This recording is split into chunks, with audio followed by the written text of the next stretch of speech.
Olá, meu nome é Quitéria Pérez, eu sou juíza em Blumenau, na primeira vara civil, e sou coordenadora da extensão da Escola Superior da Magistratura aqui de Blumenau.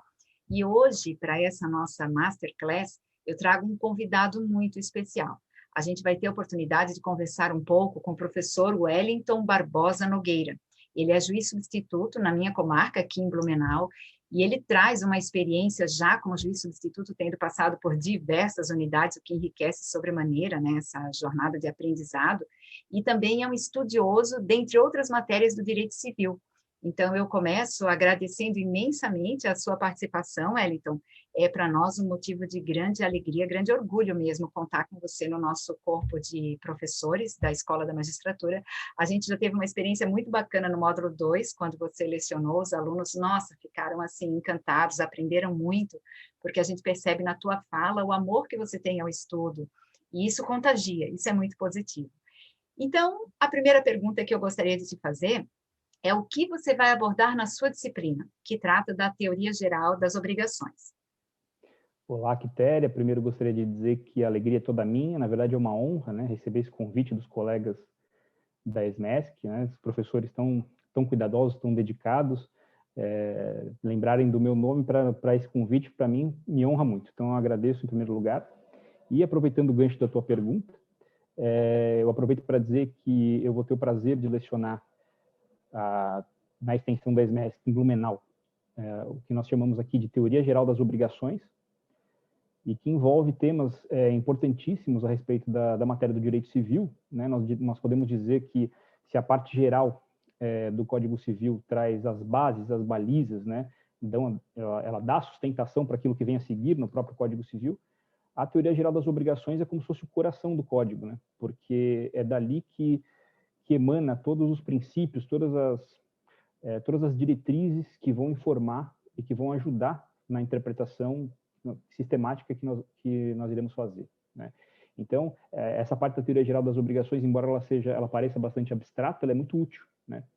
Principalmente em algo que eu acho que é fundamental, que é um saber que se destaca, né? Não só aquele saber de conhecimento da lei, conhecimento da jurisprudência, aquele saber que é necessário para o concurso público, sem dúvida, mas que, ao estudar o direito, a teoria geral das obrigações, nós ganhamos um saber emancipatório, que eu diria que é aquele que nos dá a capacidade de ter um raciocínio jurídico, que pode ser aplicado não apenas para o direito civil, mas para todas as áreas do direito, né? A teoria geral das obrigações, ela dá essa emancipação para o estudante, né, para o futuro aplicador do direito, de como operar de uma forma mais técnica possível todas essas ferramentas que o direito nos dá, né? Então, eu reputo da maior importância essa matéria, né?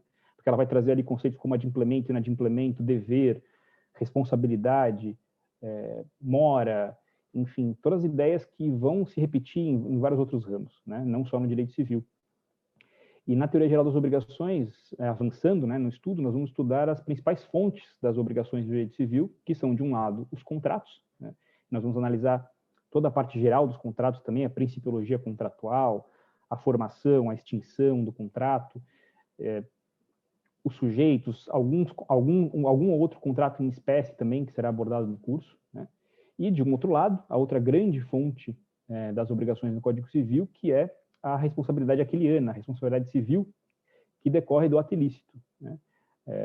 Todos os elementos, os requisitos para que essa responsabilidade se configure, os efeitos disso, os tipos de dano, como se mede a extensão desse dano, né?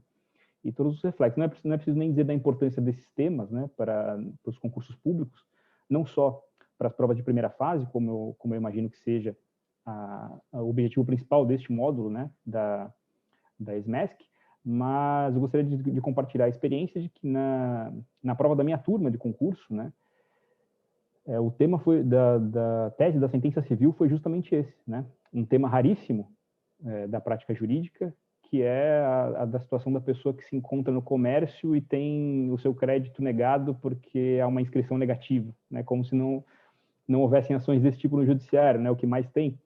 E foi exatamente esse o tema da prova. Veja só que surpreendente, né? Nós, às vezes, no concurso público, temos a expectativa de que a tese da sentença, tanto criminal quanto civil, será uma coisa muito mirabolante, muito distante da realidade, e, na verdade, não foi, né? Nesse caso, foi uma tese bastante interessante, bastante prática, e que exigia dos candidatos exatamente o domínio da responsabilidade civil, né? Era uma responsabilidade civil nesse caso, né, decorrente de uma inscrição negativa e que gerou danos para a pessoa e ela buscava uma indenização.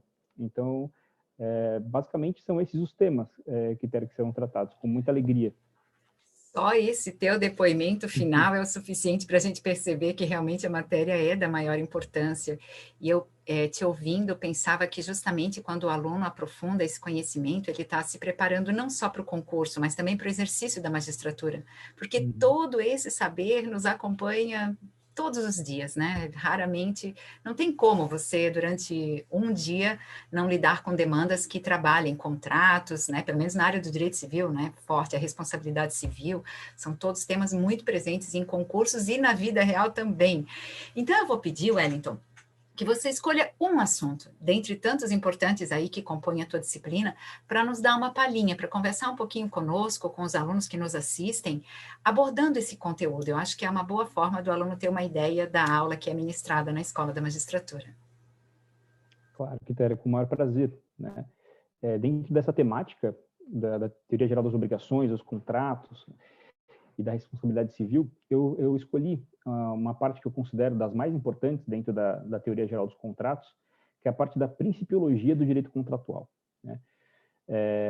Neste módulo, nesse tema, nós estudaremos não apenas os princípios que informam os contratos, mas os princípios que eles vão informar o direito civil como um todo. Isso, eu digo, a razão é muito simples, porque quando o próprio Código Civil ele foi elaborado, né, e o saudoso professor Miguel Reale foi escolhido para ser o presidente da comissão de juristas que elaborou o código, o professor Miguel Reale orientou esse grupo de juristas com base naquilo que ele chamou de...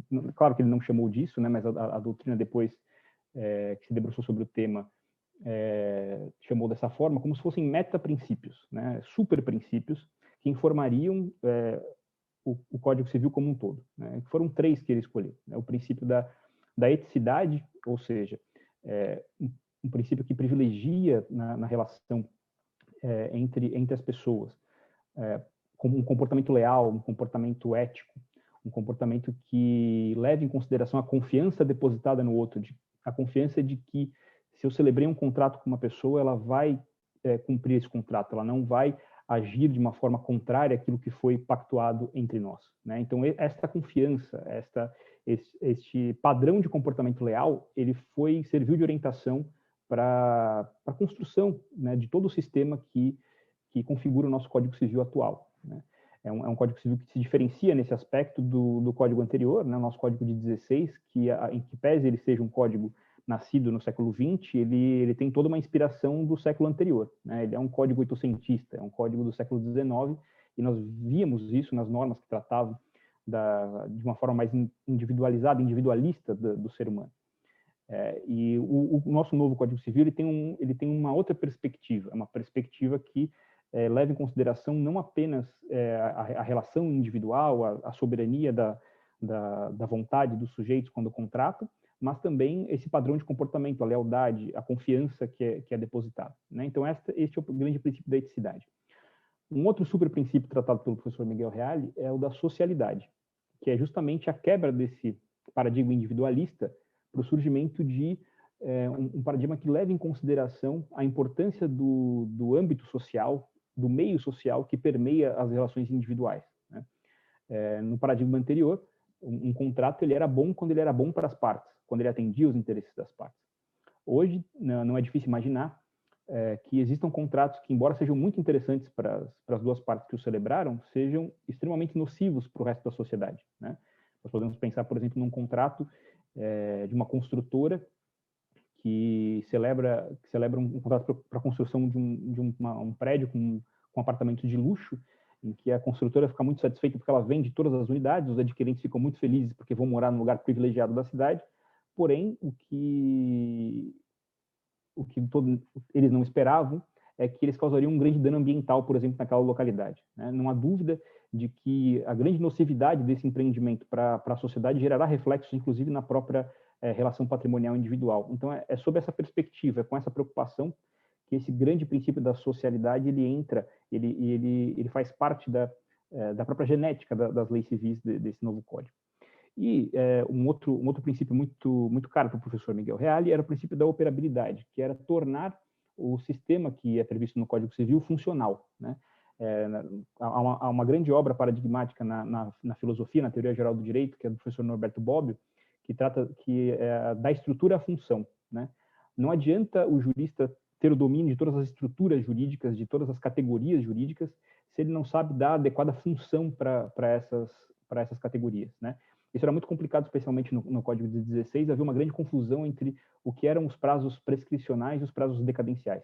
Isso gerava teses de doutorado para discutir se um determinado prazo era um prazo prescricional e decadencial. Isso tem implicações práticas seríssimas, né? Uma grande diferença no regime jurídico da prescrição e da decadência, né? Então, por isso, o professor Miguel Reale tomou o cuidado de tornar o próprio código mais operacional, mais simplificado. Então, ele fez questão de trazer normas que trouxessem conceitos mais definidos, né? Para não deixar a vagueza do texto legal dominar a legislação. Então, informado por esses 3 super princípios do Código Civil, a Comissão de Juristas elaborou, então, aquilo que veio a ser o Código Civil atualmente em vigor.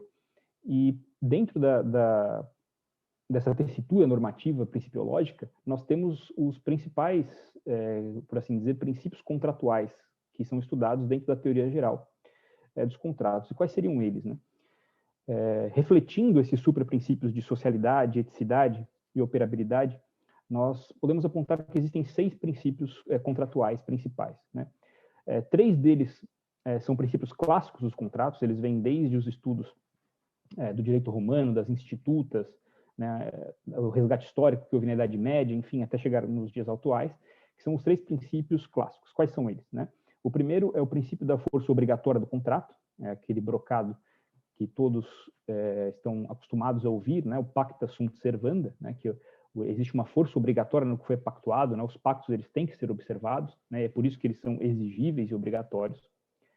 Este é um princípio da maior importância e que, apesar das mitigações que ele sofreu ao longo do tempo, nós vamos analisar isso profundamente no nosso curso, ele continua, né, em pleno vigor, porque não fosse assim, nós teríamos uma grande bagunça, uma grande confusão, né? Se todos deixassem de cumprir os pactos que fizeram, a sociedade entraria num caos que não há interesse para ninguém, né? Ao lado do princípio clássico da força obrigatória dos contratos, nós podemos também falar sobre o princípio da autonomia privada, né? O princípio da autonomia privada, que antigamente era chamado de autonomia da vontade, que era aquele que dizia que as partes, porque são iguais e são livres, podem transacionar livremente a respeito de seus bens. Então, 2 pessoas maiores e capazes, no gozo de suas faculdades mentais, caso queiram, podem celebrar o contrato que quiserem, desde que ele não viole a lei, né? Há uma grande liberdade, uma grande autonomia para que as pessoas, primeiro, contratem com quem quiserem e o que quiserem, desde que não seja proibido pelo ordenamento jurídico. Então, esta grande autonomia privada, esta grande autonomia que vem da vontade de contratar, ela é tratada no estudo deste princípio da maior importância para o direito civil, que é o princípio da autonomia privada, né? E como um terceiro princípio clássico do direito contratual, nós podemos mencionar o princípio da relatividade dos efeitos do contrato, ou seja, classicamente o que se entende é que o contrato, porque decorrente da manifestação de vontade daquelas pessoas que o celebraram, só opera efeitos entre elas, né? Ele não prejudica e nem beneficia terceiros. Estes são, então, os princípios clássicos, podemos dizer assim, do direito contratual e que assim o foram desde, como eu havia dito, do direito romano e se estenderam pela codificação, pelo Código Civil francês e chegaram até nós, e eles eram os princípios mais marcantes, não há nenhuma dúvida, da teoria contratual sob a égide do Código Civil anterior. E esses princípios eles se mantêm, muito embora o nosso Código Civil atual, né, imbuído pela eticidade e pela socialidade tão desejada pelo professor Miguel Reale e pela Comissão de Juristas, nos trouxe, né, uma espécie de novo prisma desses princípios clássicos são os chamados princípios sociais do contrato, direito contratual. E também são três, né? O primeiro deles é o princípio da função social do contrato, que vem é logo o primeiro artigo da teoria geral, da parte geral dos contratos no Código Civil, que trata da função social, né? Em sua redação original, ele dizia que a liberdade de contratar ela é limitada, né, em razão da função social, nos limites e em razão da função social do contrato. Esse artigo até sofreu uma alteração recentemente para a MP da liberdade econômica, que depois foi convertida em lei, e hoje em dia ele fala de liberdade contratual, né, e tirou o em razão. Então, coloca só os limites da função social do contrato. Essa é uma alteração interessante, porque esta lei ela busca justamente resgatar um passado liberal em razão do aumento do intervencionismo do Estado, né, um aumento das decisões judiciais que promoveram um dirigismo contratual em decorrência de uma aplicação em maior escala dessas novas cláusulas gerais, esses novos princípios sociais, como é um exemplo, o princípio da função social do contrato, né? Esse é o princípio de grande importância, né? Nós vemos a importância dele justamente no primeiro exemplo que eu usei, que é aquele para exemplificar o que era a socialidade, né, desejada por Miguel Reale, da construção lá do empreendimento imobiliário que viola normas de direito ambiental, né? Nós vemos que há um interesse externo àquele pacto, à manifestação de vontade das partes, e que limita essa manifestação de vontade, né? Então, esta função social, ela também incide e gera efeitos aos contratantes e a quem gravita em torno da própria relação contratual, né? Ao lado da função social do contrato, nós não podemos esquecer do princípio da boa-fé objetiva, que ganhou contornos doutrinários super sofisticados. Há professores no direito português, no direito alemão e, em especial, no direito brasileiro que se dedicam a toda a sua vida, né, toda a sua carreira acadêmica a estudar o princípio da boa-fé objetiva. É o que eu diria hoje, né, o grande filé mignon do direito civil, é onde estão as principais novidades, as principais descobertas, né? Desde do professor Clóvis do Couto Silva, que também foi um dos juristas que elaborou o Código Civil, com a sua obrigação como um processo, a evolução toda doutrinária que chegou nessa moldura normativa da cláusula geral da boa-fé objetiva que nós temos hoje, nosso artigo 422 do Código Civil, né? E que tem muitas implicações, né? As cláusulas basicamente, o que a boa-fé objetiva nos dá é um padrão de comportamento à luz da eticidade, outro super princípio que nós havíamos falado lá no começo desta conversa. Ela traz a eticidade, ela abre uma janela dentro do código para que este padrão de conduta leal, este padrão de conduta baseado na confiança, na expectativa de que as outras pessoas vão se comportar de forma correta, a cumprir a palavra dada. Aqui na boa-fé objetiva nós temos a materialização deste padrão de comportamento como se fosse um farol que deita luzes sobre a normativa contratual, né? E dentro do princípio da boa-fé objetiva nós estudaremos aquelas cláusulas que são cláusulas não escritas, né? Independente da manifestação de vontade das partes, há em todo contrato deveres pelo só fato de ser um contrato celebrado em território brasileiro sob os auspícios do nosso Código Civil e que consagra a boa-fé objetiva como padrão de comportamento. Isso significa que as partes não podem fazer o que elas bem entenderem. Há cláusulas que elas não escreveram, elas não manifestaram, mas que mesmo assim as obrigam, né? São deveres que decorrem de um padrão ético, de um padrão de um direito civil orientado pela própria Constituição Federal e que deve ser observado a despeito daquilo que foi expressamente pactuado, né, entre os contratantes.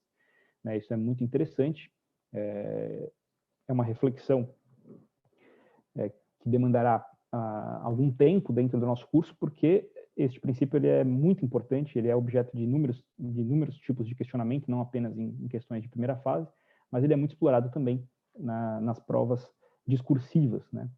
Nas provas discursivas específicas de cada matéria e também nas provas de sentença, né?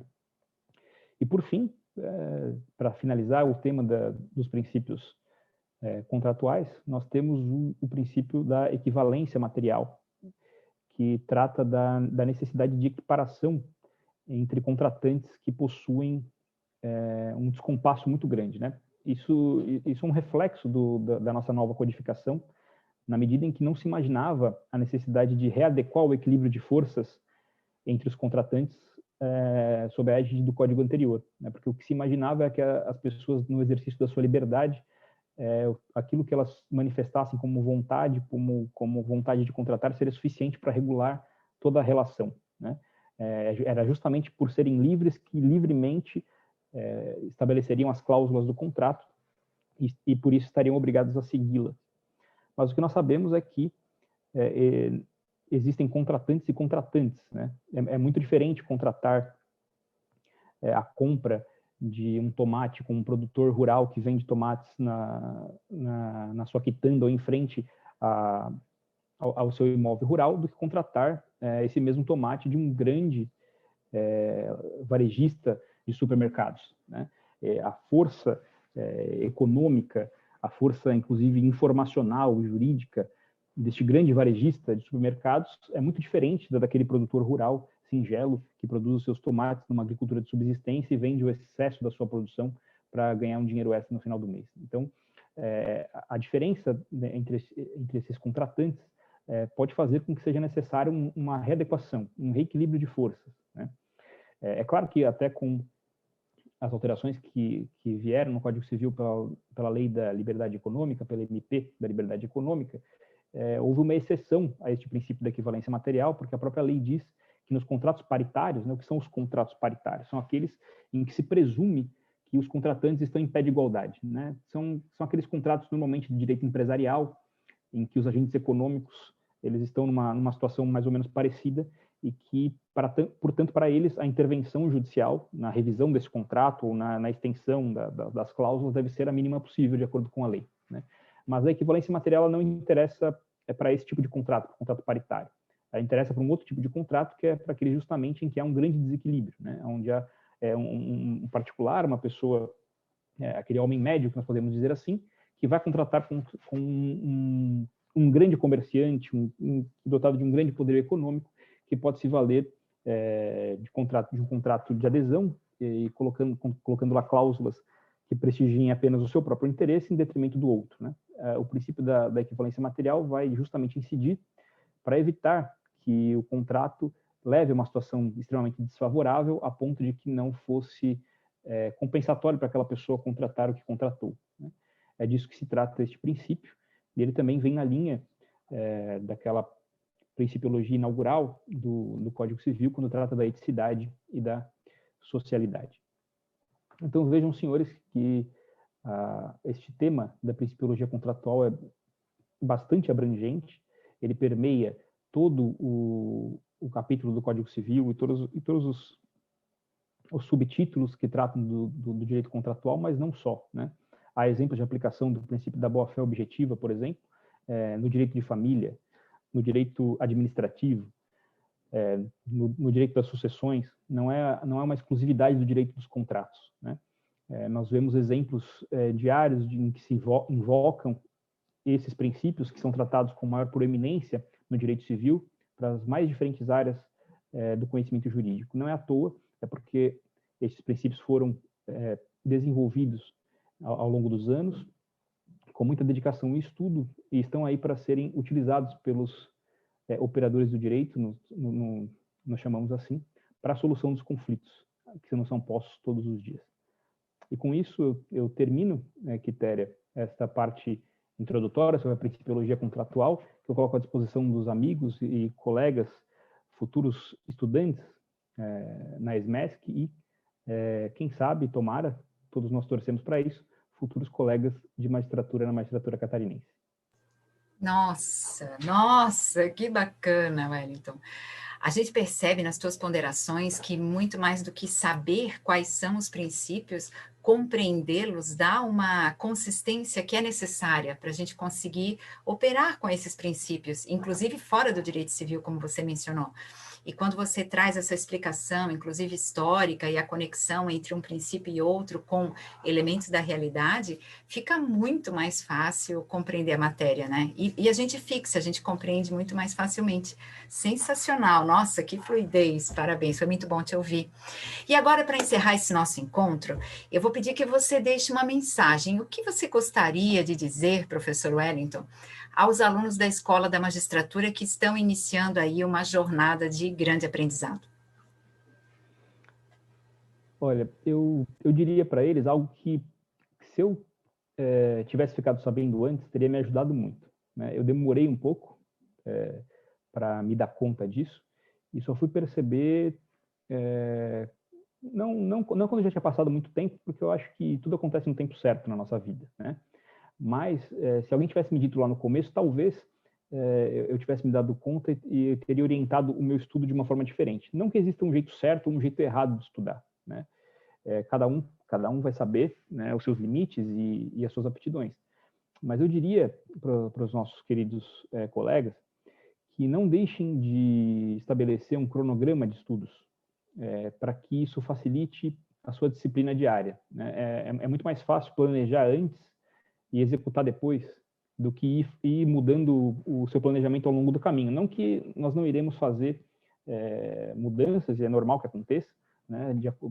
Acontece, né? Estamos estudando aqui naquele ritmo, de repente, uma boa notícia, nós somos aprovados para uma segunda fase de um concurso, e agora, como é que eu vou conciliar aquele estudo que eu vinha fazendo com necessidade de estudar para essa segunda fase? Então, no nosso caminho, isso aparece e nós temos que nos adaptar. Mas o que eu diria basicamente tente estabelecer dentro da sua semana, caso você tenha um dia todo para estudar, ou numa quinzena, como era o meu caso, porque eu sempre trabalhei, então eu estabelecia só um período de estudos ali de 4 horas, 5 horas no máximo, e eu fechava todas as matérias em 15 dias.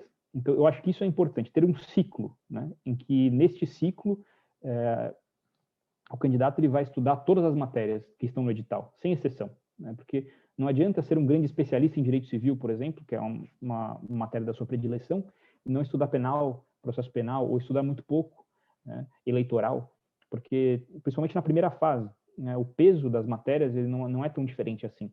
Raras são as matérias que têm mais questões do que outras. O peso é basicamente todo igual. Então, é mais interessante nesse começo ser um grande generalista em todas as matérias, tentar abarcar o máximo possível de informação do que se especializar muito em uma só, né? Eu acabei fazendo isso no início da minha jornada e estudava só as matérias que eu mais gostava, as que eu não gostava eu acabava deixando de lado. Isso não é bom, porque o reflexo disso vem nas provas, né? É uma regra que é inevitável. Você só vai acertar se você estudar. Então, se você não estudar, você vai continuar não acertando. E aí a minha outra dica é exatamente essa, né? Faça provas.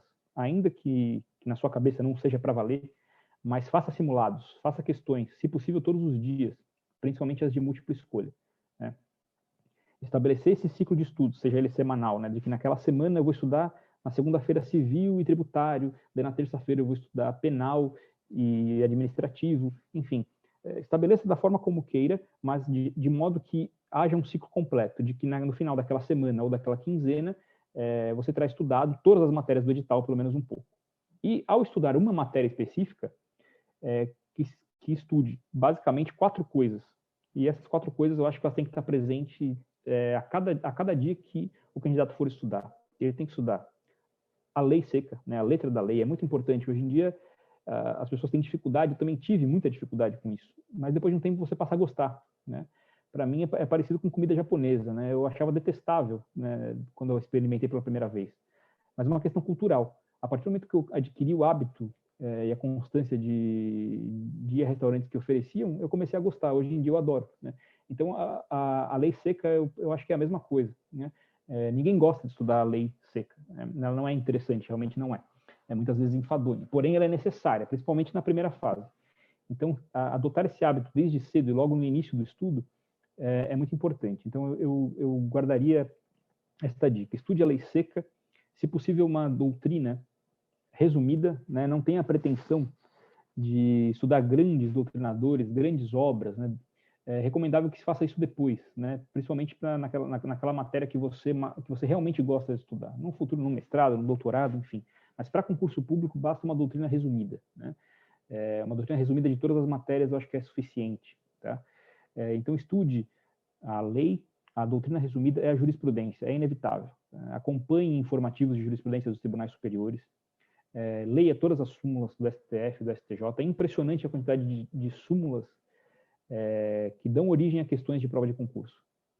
Porque o examinador ele quer segurança, ele não quer que a questão que ele elaborou seja anulada. E o que tem de mais seguro do que a letra da lei e um teor de um enunciado de uma súmula, né? Então, isso é da predileção de muitas bancas, né? Algumas bancas adotam exclusivamente lei e súmula e uma outra jurisprudência. Há outras, por outro lado, que se aprofundam tanto na jurisprudência que elas vão além da jurisprudência consolidada, né? Elas cobram aquele julgado da turma, aquele julgado excepcional, que nem todos dão a devida importância. Então, é importante saber qual é a banca examinadora do concurso, se ela é mais voltada para perguntas em que envolvam jurisprudência, ou uma doutrina ou textos de lei, e focar o seu estudo nisso, né? Não deixar de estudar a jurisprudência também todos os dias, né?